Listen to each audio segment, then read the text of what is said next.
기도하겠습니다.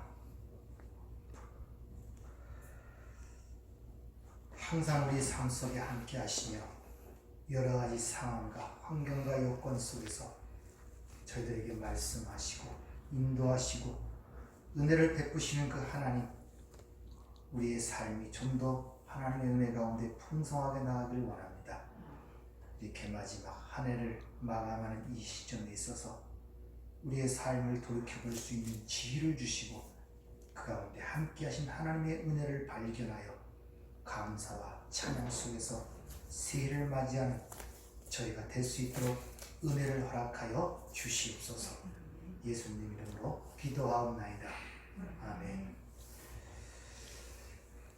오늘 오후 시간에는, 오전에는 이제 주님께서 자신의 백성들에 대한 기도의 내용을 우리가 한번 살펴보았습니다. 그 백성들에게 하나님 주님께서 기도하시는 내용을 잠깐 요약해서 말씀을 드리면은, 그들은 아버지께서 그 아들에게 주신 자들입니다. 그리고 그들에게, 그 주신 자들에게 하나님 주님께서 뭘 말씀하시냐면 아버지의 이름을 그들에게 나타냈다고 얘기하고, 두 번째는 아버지의 말씀을 내가 그들에게 준 자라고 이렇게 얘기를 합니다. 그로 인하여 그들은 그 아버지의 이름을 보고 아버지의 말씀을 받은 자들은 바로 예수님께서 하나님께로부터 온 자, 즉 하나님의 아들이심을 알게 되고, 두 번째는 그가 바로 하나님이 보내신 구세주, 즉 메시아임을 믿게 된다는 내용으로서 그 기도의 내용을 우리에게 지금 알려주고 있는 것을 볼 수 있죠. 자, 그러면 오늘 이 시간에는 그들에게, 즉 당신의 백성들에게, 다시 말하면 아버지께서 그 예수에게 주신 자들에게 아버지의 이름을 나타냈다는 그 말을 통하여 우리가 어떻게 그 하나님을 알게 되는가, 또 하나님이 어떻게 그 이름을 통하여 우리에게 당신을 계시하는가, 이런 문제에 대해서 한번 살펴보도록 하겠습니다. 먼저 오늘 본문 말씀 읽고 시작을 하도록 하죠. 17장 6절부터 8절까지의 말씀인데, 세상 중에 내게 주신 사람들에게 내가 아버지의 이름을 나타내었나이다. 그들은 아버지 것이었는데 내게 주셨으며 그들은 아버지의 말씀을 지켰나이다. 지금 그들은 아버지께서 내게 주신 것이 다 아버지께로 온 것인 줄 알았나이다. 나는 아버지께서 내게 주신 말씀들을 그들에게 주었사오며 그들은 이것을 받고 내가 아버지께로부터 나온 줄을 참으로 아오며 아버지께서 나를 보내신 줄도 믿었사옵나이다. 아멘. 이렇게 우리 주님은 하나님 당신을 우리에게 계시하시고 그 당신의 이름을 우리에게 나타나셨기 때문에 우리는 더 이상 핑계할 거리가 없다고 성경은 이야기하고 있습니다. 요한복음 15장 20절에 보면 내가 와서 그들에게 말하지 아니하였더라면 죄가 없으려니와 지금은 그 죄를 핑계할 수 없느니라. 즉 예수님께서 이 땅에서 그 하나님을 온전하게 계시했기 때문에 어느 누구도 하나님을 모른다고 핑계할 수가 없다는 것입니다. 구약에 보면은 하나님을 나타내는 이름의 어휘들이 참 많죠. 그 단어들을 보면 엘 또는 엘로힘, 엘샤다이, 엘리온, 이런 보편적 단어가 나타나는데 그 모든 단어들의 뜻은 전능하시고 강하신 하나님이라는 그런 의미를 갖고 있습니다. 우리가 이 점에 대해서 항상 분명히 해야 될 요점이 있는데, 우리가 신앙 고백을 할 때 첫 번째 사도신경 첫 번째 우리가 고백하는 신앙의 내용이 전능하사 천지를 만드신 하나님 아버지를 내가 믿사오며 이렇게 고백을 하죠. 즉 우리가 고백하는 그분은 창조자이시며 모든 것의 근원이시며 생명이시며 모든 걸 통치하시고 다스리는 분이라는 사실을 먼저 우리에게 그 이름을 통하여 계시를 하고 있다는 것입니다. 따라서 하나님을 인정하지 않거나 하나님을 모르는 자들은 성경은 그들을 죽었다 이렇게 얘기를 합니다. 왜 그러냐? 그 하나님을 인정하지 않는 자들은 모든 존재의 근원이며 생명의 근원이신 그 하나님을 부인하는 것은 곧 자기의 존재를 부인하는 것과 똑같기 때문에 그래요. 그래서 그렇게 하나님을 알지 못하는 자들은 단지 성경에서 티끌, 먼지 이렇게 이야기를 합니다. 그래서 성경에서 보면 하나님의 백성을 상징하는 이스라엘 백성들을 위하여 이방 민족의 수만 명을 하나님께서 죽이시는 모습이 서슴없이 기록되고 있죠. 그게 인간적인 인본주의적 면에서 보면 너무나 불합리한 일입니다. 그러나 하나님의 입장에서는 하나님을 아는 자들이 살아있는 생명 있는 자들이고 하나님을 모르는 자들은 그 존재 자체가 없는 티끌에 불과하다는 사실을 아셔야 됩니다. 하나님의 관점에서는 항상 그렇게 본다는 걸 여러분 아셔야 돼요. 듣기는 좋은 것 같지만 박애주의 이런 것들 너무 좋아하지 마세요. 하나님은 사랑하시니까 모든 사람을 사랑하신다? 이게 얼핏 맞는 말 같지만 거기에는 많은 함정이 있다는 사실들을 여러분이 아셔야 됩니다. 그리고 무엇보다 우리가 그분을 기억해야 할 이름은 바로 여호와입니다. 모세를 통해서 계시한 이름이 여호와죠. 하나님께서 떨기나무 가운데 모세에게 나타나셔갖고 뭐라고 말씀하시냐, 그 여호와라는 이름을 계시하네 내가 그 백성들을 애굽에서 구속할 자라고 말씀하시면서 그럼 그 구속할 자의 이름이 무엇입니까? 모세가 묻자 나는 스스로 있는 자 여호와라는 대대로 기억할 이름을 모세에게 말씀하시는 것이 출애굽기 3장에 기록된 것을 볼 수 있죠. 이 여호와란 말은 스스로 자존자, 스스로 있는 자, 자신을 계시하는 자 이런 의미가 그 이름 속에 포함이 되어 있습니다. 이런 말씀 속에서 하나님께서 자신을 계시하지 아니한다면 우리는 어느 누구도 하나님을 그 존재를 알 수가 없다는 것입니다. 그래서 우리 기독교를 계시의 종교 이렇게 얘기합니다. 그래서 세상의 모든 종교들은 인간의 수고와 노력을 통하여 깨달은 그 진리를 나름대로 진리를 갖고 그걸 배워서 나아가는 건 종교지만 우리 기독교는 하나님이 우리에게 주신 유일한 특별 계신 성경의 모든 걸 의존하고 있다는 것을 여러분이 아셔야 됩니다.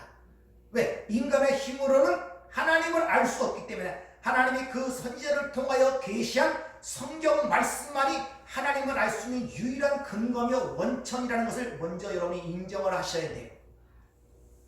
그러므로 우리가 어떤 자라가 얘기를 할 때, 토론할 때 이 성경이 하나님의 말씀을 인정하지 않는 자와는 토론을 하지 마시길 바랍니다. 네, 우리의 모든 신앙은 근거는 바로 하나님의 말씀에 근거하기 때문에 그렇다는 것입니다. 따라서 우리는 이 여호와라는 이름을 통하여 하나님께서 당신의 백성과 언약을 맺고 그 백성에게 자신을 계시하시는 하나님이고 그들을 구원하시는 하나님이라는 그런 함축적 의미가 여호와라는 그런 이름 속에 함유된 내용인 것입니다. 따라서 그 여호와라는 이름은 항상 하나님의 백성과의 관계 속에서 드러나요.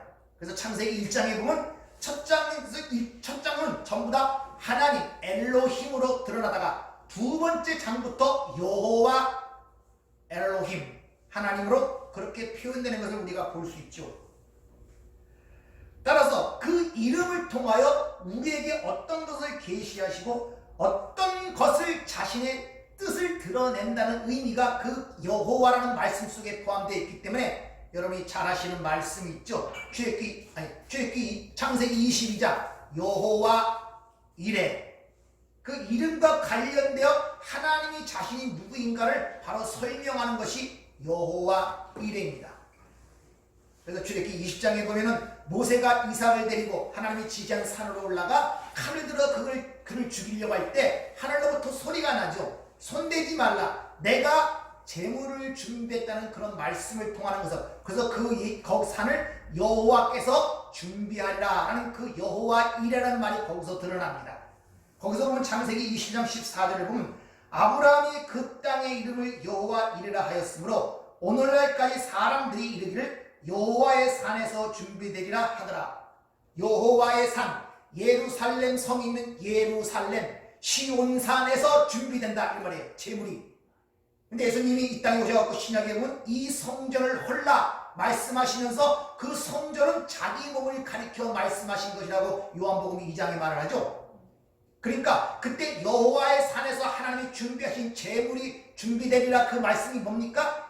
예수가 바로 이 땅에 와서 십자가의 죽음으로 하나님께 제물로 드려질 것을 이미 아브라함에게 이삭 바치는 사건을 통하여 벌써 예시하신 거예요. 그러므로 여러분이 하나님께 나갈 때는 바로 그 하나님이 여호와 이레의 하나님이라는 사실을 항상 기억하세요. 우리가 이 땅의 삶도 마찬가지 아닙니까? 부모가 자식을 위해서 준비하지 자식이 부모를 위해 준비하지 않는 거예요. 따라서 우리는 하나님의 백성들은 하나님이 모든 준비하신 것을 따라서 가는 자들이지 내가 스스로 준비하고 예비하고 가는 자들이 아님을 여러분이 잘 기억하시길 바랍니다. 따라서 여러분이 하나님께 기도할 때 바로 여호와 이레 하나님께 기도하고 있다는 사실을 스스로 상기시키세요. 여호와 이레는 것은 약속이에요. 내가 구하면 주겠다는 것입니다. 그래서 이것이 구하라 아이테오의 의미입니다. 내가 주지도 않고 얘기하지도 않은 어떤 것을 달라고 요구하는 것이 아니라 하나님께서 준비하고 예비하고 주시겠다고 약속한 그것을 주세요 하는 그 말이 구하라, 이런 말씀의 의미인 것입니다. 로마서 8장 32절을 보면 자기 아들을 아끼지 아니하시고 우리 모든 사람을 위하여 내주시니가 어찌 그 아들과 함께 모든 것을 우리에게 주시지 아니하겠느냐, 이렇게 얘기하죠. 아들 안에서 모든 걸 우리에게 공급하신 거예요. 우리 죄의 문제도 해결하고 의의 문제도 해결하고 심판의 문제도 해결하고 생명의 문제도 해결하고 하나님 나라의 상속의 문제, 모든 것들이 그 아들 안에서 우리에게 주어졌다는 내용이 여호와 이레인 것입니다. 두 번째는 여호와 라파라는 말씀을 잘 알고 계시죠. 이스라엘 백성들이 가나안 땅으로 진구하는 도중에 그 물이 없어, 그 마라의 사건을 아실 것입니다. 그때 3일 동안 물을 먹지 못하니 다 죽을 지경에, 그때 여호와 라파라는 얘기가 거기서 나오죠. 그 뜻이 뭡니까? 나는 너희를 치료하는 여호와니라, 이런 말씀을 거기서 하시죠. 무슨 말이냐? 모든 것은 하나님의 절대적 권능에 있을 뿐만 아니라 우리 생명도 주실 뿐만 아니라 우리의 모든 질병을 고치시는 분이라는 그런 의미가 우리에게 전달되고 있단 말입니다. 우리가 이 땅에서 알아가는 모든 사망의 증상들은 결국 다 사라지고 하나님께서 치유하실 줄 여러분이 믿으시길 바랍니다. 그 치유가 어느 정도까지 일어나냐? 바로 주 예수 그리스도께서 우리의 썩을 몸, 부패할 몸을 영광의 몸으로 변화시킨다고 빌립보서 3장 20절을 그렇게 얘기하고 있죠. 그럼 만물을 자기에게 복종하게 하실 수 있는 자의 역사로 우리의 낮은 몸, 썩을 몸, 부패할 몸을 자기의 영광의 몸으로 변하게 할 정도로 우리를 치유하신다는 것입니다. 믿으시길 바랍니다. 여호와 또 니시라는 그런 말이 있죠. 이 첫 번째 이스라엘 백성들이 애굽을 탈출하여 광야 생활하는 가운데 그들을 공격한 바로 군대가 아말렉 군대입니다. 이스라엘 백성은 400년 동안 애굽에서 종살이냐 한 번도 싸워본 적이 없어요. 심지어 성경에 기록하기를 블레셋 길에서 그 길로 인도하면 가나안 땅에 쉽게 도착할 수가 있는데 그들을 광야로 돌린 이유를 전쟁을 보면 돌이켜 도망갈까봐 그 광야의 길로 돌렸다고 그렇게까지 얘기를 합니다. 그만큼 연약한 자들이었어요. 근데 그들의 강력한 적인 아말렉이 그들을 침범한 모습이 거기에 드러납니다. 그러나 거기서 이스라엘 백성들이 승리를 하게 되죠. 그래서 거기서 주어진 이름이 여호와 니시, 여호와는 우리의 깃발이라는 그런 의미가 거기서 주어집니다. 즉 모든 승리는 우리 것이 아니라 바로 하나님께서 그들로 승리하게 하셨다는 의미가 그 안에 함의가 되어 있는 것입니다. 따라서 우리가 이 땅에 살아가면서 수많은 난관과 여러 가지 환경과 공경이 닥치는 가운데 있는데 그 승리는 우리가 하는 것이 아니라 하나님께서 하신다는 사실을 확실히 믿으시길 바랍니다. 즉 모든 싸움은 우리의 싸움이 아니라 하나님의 싸움이며 우리 주님의 싸움을 여러분이 잘 기억하시길 바랍니다. 이 땅에는 우리의 원수, 강한 원수가 우리를 대적하고 있다고 성경은 얘기하죠. 여러분들 우리에게 드러나는 원망과 불평, 염려와 근심이 이 원수가 우리에게 쏘는 불화사심을 여러분 아십니까? 요한복음 13장에 보면은 마귀가 시몬의 아들 유다에게 예수의 팔 생각을 넣었더니 그래요. 그리고 팔 기회를 찾고 누가복음 22장 33절을 보면 12 중 하나인 가룟 유다가 유럽하고 들어오는 유다에게 사탄이 들어갔다 이렇게 얘기합니다. 그러니까 여러분 안에서 생각되는 모든 불평과 원망과 미움 이런 것들이 스스로 발생되는 것이 아니라 마귀가 여러분들에게 주었다는 생각이라는 것을 여러분이 잘 인식들을 하셔야 돼요. 그걸 당연한 것처럼 여기시면 안 된단 말입니다. 우리가 워낙 이 땅에 태어나서 그 존재와 종으로 살았기 때문에 너무나 익숙하고 친밀해갖고 그게 마치 내 생각인 것처럼 내 것처럼 느끼지만 절대 그렇지 않은 것입니다. 마귀가 여러분들에게 생각을 넣고 있다는 것을 여러분이 잘 기억하세요. 절대 동의를 하시면 안 된다는 것입니다. 그리고 그 원수를 대적하기 위해서는 이 싸움이 성경은 분명히 밝히죠. 혈과 육에 대한 것이 아니라 그러니까 보이는 싸움이 아니란 말입니다. 영적 싸움이기 때문에 우리는 거기에 대해서 무방비될 수밖에 없고 연약할 수밖에 없어요. 그런데 우리 안에 바로 그 정복자이고 승리하신 내가 세상을 이겨노라 말씀하신 주님이 그분이 우리와 함께 하시기 때문에 그 싸움에 능히 승리할 수가 있다는 사실입니다. 따라서 우리는 너희가 세상에서 환난을 당하나 담대하라. 왜? 내가 너희와 함께하기 때문에 그렇다는 것이에요. 그리고 우리가 너무 익숙하여 잘 읽는 여호와 샬롬. 여호와는 평화라는 그런 의미를 갖고 있습니다. 여러분 예루살렘이라는 단어가 예루샬라임이라는데 이것은 여루왈이라는 단어와 샬롬이라는 단어의 합성어예요. 예루왈이라는 이 단어는 하나님이 세우시고 샬롬이라는 이 단어는 원래 완성, 성취 이런 의미가 있습니다. 하나님이 완성시킨 것을 예루살렘이고 그것을 평화라 그러는 거예요. 하나님이 완성시키고 하나님이 온전케 하신 그 상태를 평화라 그러는 거예요. 그러니까 여러분들이 이 땅에 생각하는 평화, 그것은 평화가 아니라 평안, 안락이지 성경이 말하는 평화가 아님을 아셔야 돼요.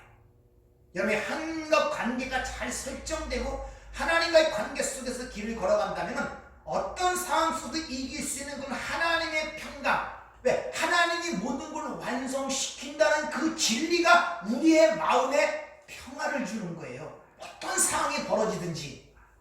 바로 그것이 여호와 살람이라는 그런 의미가 있는 것입니다. 여러분이 잘 아시는 사사기는 기드온 용사를 알죠? 기드온은 농사꾼이었어요. 근데 어느 날 여호와 사자가 찾아서 그를 이스라엘 민족을 구원할 사사로 세우잖아요. 아무런 힘이 없어요. 얼마나 두려웠겠습니까? 그럴 때 바로 하나님께서 그에게 나타나 여호와 샬롬이라고 얘기를 하는 거예요. 걱정하고 두려워하지 말라는 것입니다. 하나님이 모든 걸 이루어 가시기 때문에 그렇다는 내용으로 그에게 그렇게 이야기를 하고 있습니다. 따라서 여러분이 어떤 환난과 고통 중에 있느냐는 결코 문제가 되지 않습니다. 여러분이 하나님을 의지하고 하나님께 나가는 그 하나님의 평강이 여러분의 삶을 지켜주신다는 거예요. 여러분 빌립보서에 있는 4장의 말씀을 잘 아시잖아요. 아무것도 염려하지 말고 모든 일에 감사함으로 하나님께 아뢰라. 그럼 모든 지각에 뛰어난 하나님의 평강이 내 마음과 생각을 지켜주시리라.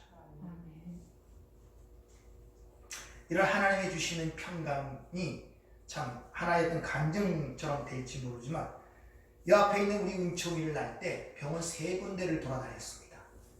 난산에다가 노산이기 때문에 위험하다는 거예요. 가는 곳마다 수술을 하라는 거예요. 그래서 수술을 하지 않았죠. 수술 않고 결국 참다 인하대병원에 딱 들어가갖고 거기서 고통을 하는데 애는 나오지 않고 산모는 자꾸 의식을 잃어가는 사람이 너무 아프면 숨을 안 쉬잖아요. 참느라고. 근데 애가 나오는 순간에 산모가 숨을 참으면 산소가 부족해갖고 애가 정신 발작이 된다든지 엄청나게 거기 위험하답니다. 숨을 안 쉬면. 그 산모가 참으려고 숨을 안 쉬려고 하면 그 간호원이 자꾸 숨 쉬라고 그래. 애 죽이려고 그러냐고 막 옆에서 막 숨 쉬라고 난리를 칩니다. 그러면서 그게 안 나오니까 나가 옆에서 지키라고 그러는 거예요. 그래서 거기서 기도를 했죠. 기도를 했더니 하나님의 평강이 마음을 지키신데 그때 들은 얘기가 바로 에바다입니다. 근데 그 얘기를 듣는 순간에 마음의 평안이, 그런 평안을 참 느껴본 자는 느꼈어요. 싹싹이 그렇게 평화로울 수가 없어요. 그리고 곧 의사가 와서 데리고 나가서 잠시 후에 제 우는 소리가 들리더라고요. 그때 애 우는 소리가 그렇게 천상의 소리처럼 들린 게 없습니다. 진짜 아름다워요. 애 우는 소리가. 바로 그 하나님이 그 상황이 어떤지 상관없어요. 하나님의 평강이 우리 마음과 생각을 지켜주신다면 여러분이 곧 어디 가서 무엇을 어떤 상황에 처하든지 그것이 하나님 나라임을 여러분이 믿으시길 부탁을 드립니다. 또 에레미야서에 보면은 여호와 치드누케, 여호와는 우리의 의라는 그런 의미가 있고, 에스겔 선지자는 여호와 삼마라 그러죠. 거기에 계시다, 항상 계시다, 또는 거기에 존재하시다, 이런 의미예요. 그러니까 우리는 결코 하나님의 면전을 떠날 수가 없어요. 마치 세상이 손오공이 아무리 날르고 나가도 붙였는 손바닥을 벗어날 수 없다는 말처럼 우리는 어디에 가든지, 내가 음부에 갈지라도 저 바다 끝에 갈지라도 어디에 가든지 우리는 하나님의 면전에서 떠날 수 없다는 사실을 여러분이 인식하시길 바랍니다. 그러니까 우리가 어떤 고난을 받든 어떤 여건에 처해 있든 거기에 하나님이 함께 계시다는 게 얼마나 기쁘고 우리의 삶 속에 위로가 되는 줄 몰라요. 시편 121편 7절을 보면 여호와께서 너를 지켜 모든 환난을 명케 하시며 또 내 영혼을 지키시리라. 여호와께서 너의 출입을 지금부터 영원까지 지키시리로다. 이렇게 얘기합니다. 이게 원문으로 보면 여호와께서 너를 지켜 모든 환난을 면케 하시며, 요 문제 때문에 항상 걸림돌이 됐어요. 성경은 항상 왜 하나님이 우리 환난을 명케 하신다니까 환난이 없어야 되잖아요. 근데 성경을 원어사전으로 써보니까 이 면케 하신다는 단어가 없어요, 아예. 근데 사람들이 그걸 갖다가 해석하면서 붙여놓은 거예요. 그러니까 원문에도 없는. 그러니까 원문들을 해석하면은 여호와께서 너를 지켜 모든 환난에서 내 영혼을 지키시며, 이렇게 얘기하는 거예요. 그러니까 환난 가운데 내 영혼을 지키신다는 거예요. 환난을 없게 해준다는 것이 아니라, 이와 같이 하나님께서는 우리는 어떤 상황과 환경 속에서도 우리가 하나님의 면전에 있다는 생각을 하고 있다면 우리는 못 이겨낼 고통과 고난이 없다는 것이죠. 왜? 함께 하시기 때문에. 그러니까 주님이 앞서도 기도하시죠. 나를 혼자 두지 아니했다는 것입니다. 제들이 떠나갈 줄을 뻔히 알면서, 왜? 주님 면전을 내가 떠나지 않는다는 사실을 하나님 주님께서는 아셨기 때문에 그렇다는 것입니다. 자, 그러면 구약에는 그렇게 이름에 관계되어 자신을 계시하셨는데 신약에서는 이제 예수님께서 하나님의 이름을 계시했다고 하잖아요. 그러면 주 예수 그리스도께서 어떻게 그 하나님을 우리에게 계시하셨는가를 알아야 된단 말입니다. 구약은 흔히 말하기를 모형과 그림자 또는 조각이라 그래요. 근데 예수 그리스도는 모형과 그림자가 아니라 그것의 실체이고 조각조각 나있던 것이 맞춰진 완성이라고 성경은 얘기하고 있죠. 그래서 십자가에서 안에서 모든 걸 완벽하게 보여준 그런 입장에서 텐텔로스타이, 다 이루었다, 그렇게 말씀하시는 것입니다. 즉 모든 조각이 완성된 거예요. 여러분이 퍼즐을 맞히시면 알겠지만 퍼즐이 여러 가지 조각으로 이렇게 나눠져 있잖아요. 어떤 건 200, 500조각씩. 근데 그런 것들이 하나하나 있을 때 이게 뭔지를 몰라요. 무슨 그림인지. 그러나 그 조각이 다 맞춰지면 하나의 그림이 완성되지 않습니까? 바로 예수가 완성된 그림이란 말입니다. 그러니까 구약보다 더 탁월한 방법으로 우리에게 하나님을 계시하신 거예요. 그것을 이렇게 표현합니다. 8절에 보면 저희가 이것을 받고 내가 아버지께로 나온 줄을 참으로 아오며 아버지께서 나를 보내신 줄 믿었사옵나이다, 이렇게 얘기해요. 다른 말은 무슨, 요한복음 6장 38절에 보면 이렇게 내가 하늘로서 내려온 것은 내 뜻을 행하려 함이 아니요 나를 보내신 아버지의 뜻을 행하려 함이니이다, 이렇게 얘기하죠. 무슨 말이냐? 구약에는 그 이름과 관계되어 하나님이 누구인가를 계시하셨는데 주님은 이 땅에 오셔서 하나님의 일을 실제 이 땅에서 이뤄 가시는 방법으로 하나님이 누구인가를 우리에게 가르쳐줬단 말입니다. 인격으로, 사역으로, 기적으로, 말씀으로. 바로 그 그런 것을 이해하고 아는 자가 하나님의 백성이다 이런 말이에요. 그래서 내가 아버지께로 나온 자를 아는, 나를 보내신 것을 아는 그들을 바로 그리스도인, 하나님의 백성, 또한 하나님의 자녀라고 그렇게 성경은 이야기를 하고 있는 것입니다. 왜냐? 그 예수의 하신 사역과 그분이 이 땅에 하신 그 여러 가지 기적과 이적을 통하여 그 하나님을 보았다는 것은 그를 통하여 하나님과 영적 교제가 이루어졌다는 거예요. 교감이 이루어졌다는 것입니다. 이것이 이런 상태가 영생의 상태예요. 쉬운 말로 얘기하면 날 때부터 소경단장이 눈을 뜨게 하고 오병의 기적을 일으켰잖아요. 그러면 눈이 안 뜨니 모르는 사람들은 야, 저 사람이 초월적인 존재다 이렇게 얘기하고 야, 능력을 행하는 자가 그 정도지만 하나님에 의하여 은혜를 받고 눈이 뜬 자는 그 가운데서 우리의 구원이 어떻게 이루어지고 어떻게 주어지고 구원이 무엇인가를 그걸 통해서 본단 말이에요. 단순히 세상에서는 야, 병든 자가 병이 났어, 떡 5개로 뭐 어떻게 했는지 모르지만 5,000명을 먹고 12광주가 남았어, 그걸로 끝난단 말이에요. 그러나 하나님의 백성들은, 눈이 열린 자들은, 하나님과 교제하는, 그것은 하나님의, 야, 구원이라는 것은 이렇게 이루어지는 거요. 너희들이 썩을 양식을 절대 구원받지 못해. 하나님이 내려주신 참떡, 생명의 떡, 예수를 먹어야 살 수 있는 것을 그렇게 보이는 그림으로 시청각자로 보여준 것이구나, 이렇게 볼 수가 있단 말입니다. 이것이 하나님과 교제가 회복된 자란 말입니다. 그래서 나를 통하여 그렇게 아버지를 본 자는 살아있는 자, 그걸 영생을 얻었다 그러는 거예요. 사도 요한은 그것을 알지 못하는 것을 바로 거짓 영을 분별하는 시점으로 생각하고 있습니다. 요한일서 4장 1절을 보면 사랑하는 자들아, 영을 다 믿지 말고 오직 영들이 하나님께 속하였나 분별하라. 많은 거짓 선지자가 세상에 나왔습니다. 이로써 너희가 하나님의 영을 알지니 곧 예수 그리스도께서 육체로 오신 것을 시인하는 영마다 하나님께 속한 것이요 예수를 시인하지 아니하는 영마다 하나님께 속한 것이 아니니 이것이 곧 적 그리스도의 영이라. 오리라 한 말을 너희가 들었거니와 지금 벌써 세상에 있느니라. 하나님의 말씀에 따르면 예수 그리스도는 하나님의 아들이시라고 얘기하죠. 그 영광의 본체시며 그 영광의 광채시며 하나님의 자신의 충만이라고 골로새 2장은 그렇게 설명하고 있단 말입니다. 그러면 하나님의 이름을 더 탁월하게 나타낼 수가 있잖아요. 그렇기 때문에 그분은 하나님이 육신을 입은 하나님이었단 말입니다.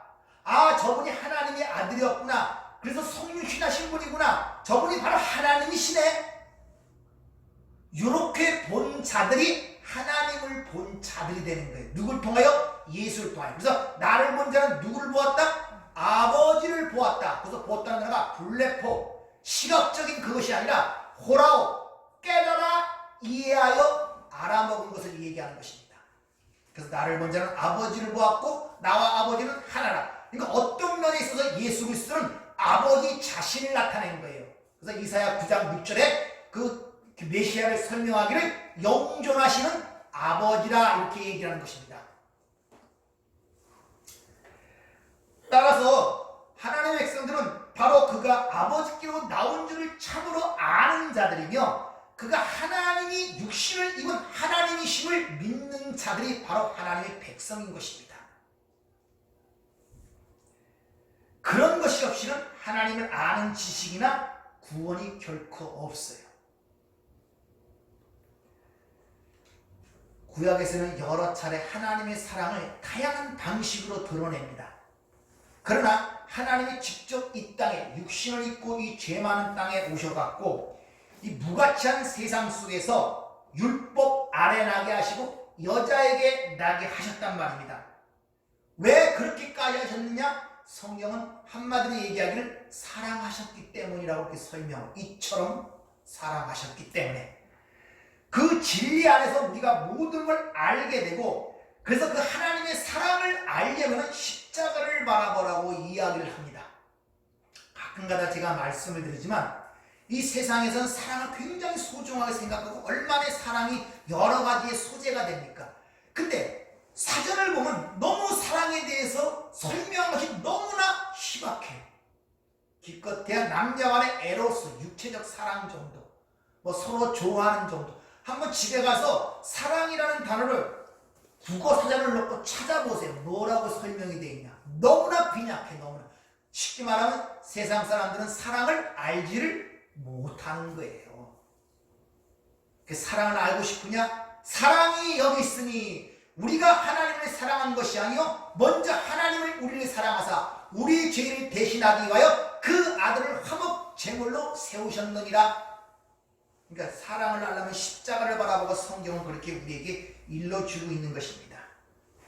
그래, 그분이 이 땅에 오셔갖고 율법의 온전에 순종하심으로 말미암아 여러 가지 기적과 이적을 통하여 또 하늘의 비밀을 우리에게 알리심으로 말미암아 그 하나님을 우리에게 온전하게 나타내신 것입니다. 그래서 그 말을 믿지 못하면 내가 행한 그 일로 말미암아 나를 믿으라 그랬죠. 요한복음 9장에 날 때부터 소경된 자의 눈을 뜨게 했더니 그것이 창세로부터 하나님의 소경의 눈을 뜨게 한 자가 없다고 그 증인이 얘기함에도 불구하고 그 바리새인들은 그걸 믿지 않잖아요. 눈으로 봤음에도 불구하고. 그러니까 내 말로 안 믿거나 행한 일로 믿어라. 그래도 안 믿어요. 그러니까 믿음이라는 것은 하나님의 선물로 주시는 은혜지 인간이 보고 만져 이해하여 얻는 믿음이 아님을 여러분이 잘 기억하세요. 그래서 주님께서 7절에 보면 저희는 아버지께서 내게 주신 것이 다 아버지께로부터 온 것을 아나이다 이렇게 얘기하고 요한복음 10장 10절에 내가 너희에게 한 말은 스스로 하는 것이 아니요라고 분명히 해줘. 그러니까 자신이 주님 당신이 하시는 모든 것들은 내가 스스로 하는 것이 아니라 아버지가 내 안에서 그 일을 하시는 거라고 이렇게 말씀하기 때문에 내가 하는 말은 곧 아버지의 말인데 그 말은 우리가 보이는 노고스, 보이는 말에 내 말을 사용해갖고 그 진정한 내용임을 얘기하는 거예요. 그 말을 너에게 주었다는 거예요. 아버지의 말씀을 주었다는 그 말씀이라는 단어가 노고스가 아니라 내 말하는 단어인데 구약에 보면 이 하나님의 말씀을 두 가지 단어로 사용해요. 헬라어처럼 다바르라는 단어가 있고 아마르라는 단어가 있어요. 근데 내 말하는 단어는 창세기 1장 3절에 보면 하나님이 이르시되 빛이 있으라 하시니 빛이 있었고 거기서 이르시되 그 말이 아마르 즉 내 말한 말입니다. 내용이란 말입니다. 그 말을 준 거예요. 그 빛을 준 거예요. 그 생명을 준 거예요. 그러니까 우리가 그 말을 받을 때 우리 안에서 뭐가 일어납니까? 창조가 일어나는 거예요. 주님으로부터 그 아버지의 말을 받은 자, 쉬운 말로 생명의 씨를 받았단 말입니다. 우리가 여자로서 항상 한 달마다 땅에 쏟아가는 그 죽음의 멸망의 구름통에서 어느 날 아버지로부터 생명의 씨, 아버지의 말씀, 내 말 아마르를 받았더니 그 땅에 쏟아질 그 죽은 그 피가 새로운 생명처럼 탄생이 되더란 말입니다. 그것이 아버지의 말씀을 너에게 주었다고 하는 거예요. 근데 26장에 보면 그 아버지 말을 주었더니 세상이 너를 핍박하더라 이렇게 얘기해요. 왜? 전혀 다르거든요. 따라서 이 주님이 이 땅에서 아버지를 계시하는 방법은 아버지께서 자기의 주신 사역을 이뤄가는 과정을 통하여 하나님을 계시하는 거예요. 그러니까 얼마나 우리가 구약에 살지 않고 신약에 사는 걸 감사하겠습니까? 그림이 아니라 그림자가 아니라 실체가 왔단 말이에요.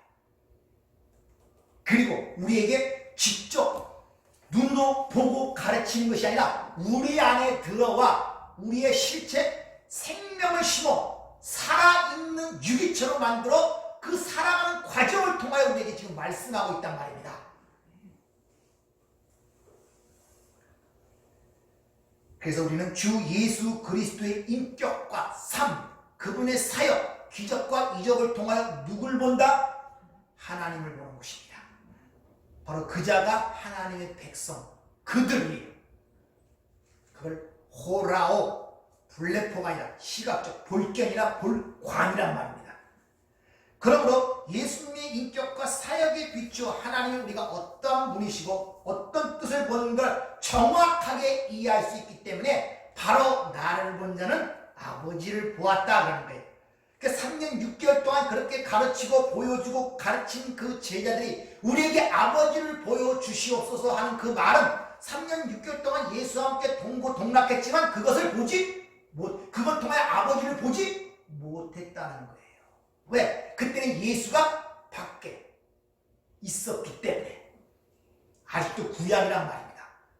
그분이 우리 죄라는 문제를 해결하고 다시 뭘로? 성령으로 그리스도의 영으로 우리 안에 들어오실 때만이 그 사역이 이해가 되는 거예요. 바로 그런 상태, 그런 예수 그리스도의 사역과 기적과 이적과 말씀을 통해 아버지를 보는 상태를 영생의 상태인 것입니다. 오전과 지난주에 말씀드린 영생은 시간적 긴 상태의 영생을 얘기하는 것이라 어떤 상태로 존재하는가가 중요하단 말입니다. 그래서 우리는 그런 예수의 사역과 기적과 말씀을 통해 아버지를 보고 아는 상태가 되었다면 지금 영생의 삶을 살고 있는 것이고 앞으로 그런 삶을 살아가고 있단 말입니다. 그래서 그리스도의 영이 우리 안에 오셔갖고 하나님을 알게 되자. 하나님은 창조자이고 통치자고 만물을 만드신 분이기 때문에 모든 세상을 알게 되고 인간을 알게 되고, 그러니까 그걸 하나님 만드신 세상을 그 하나님 아버지와 함께 손을 잡고 지금 돌아보는 과정이 신앙생활이란 말입니다. 그래서 우리는 사람들의 삶을 이해하게 되고 세상을 이해하게 되고 모든 걸 깨닫게 되고 모든 걸 새롭게 보기 시작하는 거예요. 그때 바로 일어나는 것이 용서, 사랑, 긍휼, 불쌍히 여김, 이런 성경적 언어가 내 삶 속에 삶의 모습으로 드러나는 거예요. 그래서 우리 주님께서 요한복음 11장 26절을 보면 무릇 살아서 믿는 자는 영원히 죽지 아니하고 이렇게 얘기하죠. 이 말을 육적, 오존지에 이해가 되는 푸시키 코스로 보는 사람들은, 성령을 받지 못한 사람들은 이해가 되지 않잖아요. 어떻게 살아서 믿는 자가 영원히 죽지 않아? 저분도 죽고 이분도 죽고 저 예수 믿는 사람 다 죽잖아. 그렇게 본단 말입니다. 그러나 푸니마티코스, 하나님의 성령을 받아 새 생명으로 잉태하고 눈이 열린 자는 그 죽음의 개념과 삶의 개념이 바뀌어버려요. 우리의 몸이 벗는 과정이고 새 몸으로 입혀지는 과정 속에 나타나는 현상을 보기 때문에 세상 사람처럼 미래가 없고 앞으로 종말을 모르는 자들처럼 불안하고 두려워하지 않는다는 것입니다. 사실 이 몸으로 오래 산다 그러면 여러분 기쁘겠어요? 난 노인들을 보고 그런 걸 보면은 이 몸으로 오래 살지 않게 하심을 감사하는 소리가 저절로 나와. 이 흙에 속한 것은 계속 소멸되어 가고 부패되어 가잖아요. 아무리 좋은 약을 먹고 아무리 좋은 음식을 먹어도 다 죽잖아요. 부패하고. 그 얼마나 이 몸을 벗고 새 몸을 주는지 기다려집니까? 그러니까 죽음과 삶에 대한 것, 생명에 대한 개념이 싹 바뀌어버린단 말입니다. 이해가. 따라서 우리가 우리 안에 성령으로 오신 이 상태에서 저와 여러분의 아버지신 그분이 창조자이시며 지금 세상을 통치하시고 다스리고 그 원하시는 계획과 목적을 향하여 이끌어 가신다는 사실을 알기 때문에 그분과 함께 이 세상을 지금 인생이라는 신앙생활의 과정을 통해 지금 돌아보고 있는 거예요. 그걸 이방인, 외국인, 순례자, 본향을 찾는 자, 히브리서 11장에 그렇게 기록하고 있는 거예요. 정착할 필요도 없고 애정을 가질 필요도 없고 그냥 돌아보는 거예요. 한번 아버지 만든 세상에 왜 이 세상을 멸하고 새하늘과 새 땅이 생겨야 되는지를, 그 이유를, 하나님이 왜 육신을 입고 이 땅에 와셔서 죽어서 우리에게 하나 연합이 됨으로 말미암아 하나님의 백성이 하나님의 자녀가 될 수 있는지, 왜 그렇게만 해야 됐는지 그 원인들을 발견하고 내가 그렇게 하나님의 자녀가 된 내가 그전에는 어떤 상태였고 어떤 위치에 있었는가를 보고서 야, 내가 거기서 건짐을 받았구나, 내가 이런 먼지였구나. 근데 하나님이 전적으로 자신을 우리에게 주심으로 말미암아 우리가 하나님의 자녀가 되고 이 모든 것들을 이해하고 영원한 하나님의 상속자가 되었구나. 무릎을 탁 치며 하나님의 찬송하며 그 은혜를 감사하는 게 우리 신앙생활의 목적이란 말입니다. 그 과정 속에 다양한 문제들을 우리에게 알게 하시기 위해서 여러분이 그리 말하는 사망의 증상들을 체험케 하시는 거예요. 그래서 몸도 아프고 고통스럽고 죽어가는 과정들을 누르고 이 몸이 썩어가는 과정을 누르고 목도하고 알게 하는 거예요. 그래서 그걸 모르면 거기서 건진받은 감사함을 모르잖아요. 따라서 그들을 위해 지금 주님이 기도하시고 있는 내용이란 말입니다. 따라서 여러분 자신의 신분과 위치를 다시 한번 확고하게 점검해 보세요. 오전에 말씀드린 것처럼 내가 세상에 속한 자인가 그리스도에게 속한 자인가. 그리고 그것만 확실하다면 이미 세상을 이긴 자입니다. 왜? 그리스도에 속한 자는 그리스도께서 말씀하시길 내가 세상을 이겼노라 얘기했잖아요. 그러니까 이긴 싸움을 하고 가기 때문에 얼마나 마음이 평안합니까? 내가 싸워서 이겨야 할 문제 같으면 고통스럽고 애를 써야 되지만 이미 이긴 싸움을 가기 때문에 우리는 그만큼 편히 갈 수가 있는 것입니다. 따라서 이 힘들고 어려운 세상에서 지금 코로나19 때문에 온 세계가 지금 얼어붙은 가운데 여기서 하나님의 평안을 한번 맛보세요. 위기는 곧 뭡니까? 기회입니다. 세상 지혜도 그렇잖아요. 모든 게 옵졸일 때 이런 가운데 하나님이 주시는 평강을 여러분 맛보시기를 부탁을 드립니다. 따라서 이제 얼마 남지 않지만 한 주간도 우리 아버지와 함께하고 그 영생의 삶을 통하여 잘 배우시기를 주의 이름으로 부탁을 드립니다. 그리고 오전에 말씀드린 것처럼 하나님에 대한 사랑이 불확실하고 답답하면 로마서 8장 32절부터 39절까지 여러 번 읽어보세요. 거기 가슴이 와 닿을 정도로. 그럴 때 여러분들이 하나님의 평강을 맛볼 줄 믿습니다. 은혜롭고 자비로우신 아버지 하나님, 나의 기쁨, 나의 평안을 너에게 주신다고 말씀하셨습니다. 진정 이 시대 그 평안이 필요한 시대이며 주시는 기쁨이 필요한 시대입니다. 아버지, 우리가 많은 것들을 알아 그 주시는 기쁨과 평안을 누리는 삶이 되게 도와주시고 우리에게 주어진 것들이 어리석게 놓치지 않고 하나하나 누리며 그 가운데 그 은혜를 발견하고 찬송하는 우리의 삶이 되기를 원합니다. 모든 것들이 하나님의 손에 달려있다고 우리는 믿고 있습니다. 어떤 상황과 환경 속에도 절망과 낙심으로 빠지는 것이 아니라 그 가운데 더욱더 하나님을 의지하며 하나님의 역사심을 바라보는 믿음의 삶을 살아갈 수 있도록 저희들을 축복하여 주시옵소서. 예수님 이름으로 기도하옵나이다. 아멘.